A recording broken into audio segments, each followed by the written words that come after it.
Who's the taskmaster inside your head? That's what another coach said to me about a year ago when I was stressing out a lot, just before a multi-month depression that I had, because I wasn't thinking well enough, fast enough, not getting enough done. I was like, I gotta get more done. I know I can get more done. It's just, sometimes we vary. Sometimes we don't go as quickly as others.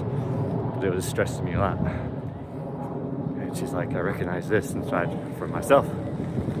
Myself too. And she's like, you don't gotta be so hard on yourself. Find that taskmaster. Where did it come from? Why is it that you have to get everything done so quickly?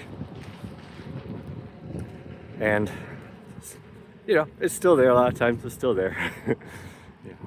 But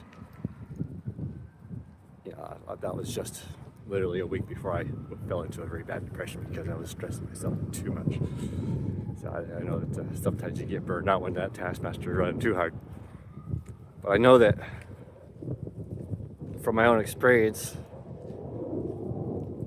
it doesn't matter if you're doing things the same speed as other people.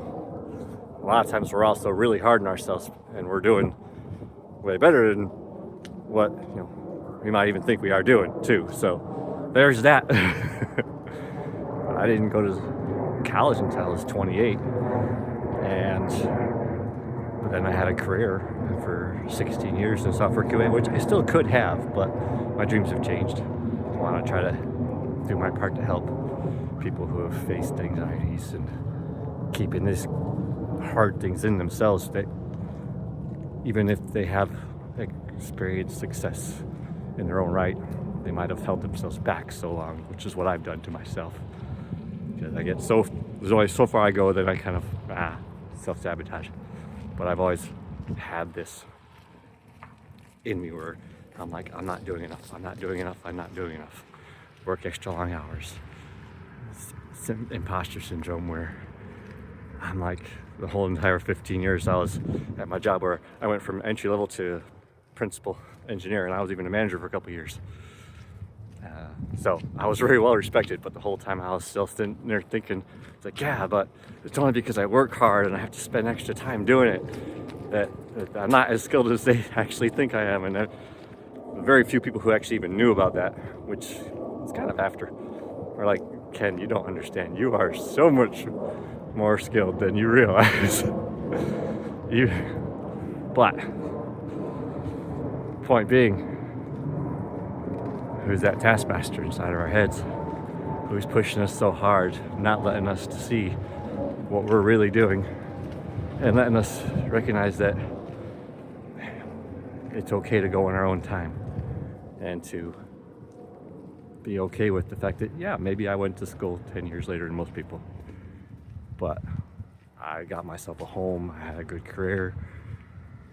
I'm trying to work on where I'm going next with the emotional stuff that's been holding me back for years. Because I want to get past that so I can get past my own blocks and live up to even more of my potential.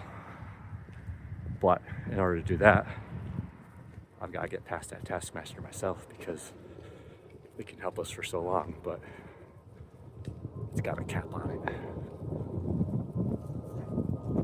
So I think we all got to think about who's that taskmaster in our heads, and see what might be underneath it, and give ourselves some grace and ourselves some time, and recognize what we have accomplished, even if it was in our own time that was slower than what we thought, and keep taking one step at a time, and being gentle with ourselves, and remind ourselves that it's okay, we'll get there. It's not really about the destination anyway. It's about the journey, isn't it? Oh, bummer. I just accidentally hit the stop button. I was almost done anyway, but that's all. See ya. Who's the taskmaster? Masker. I can say master.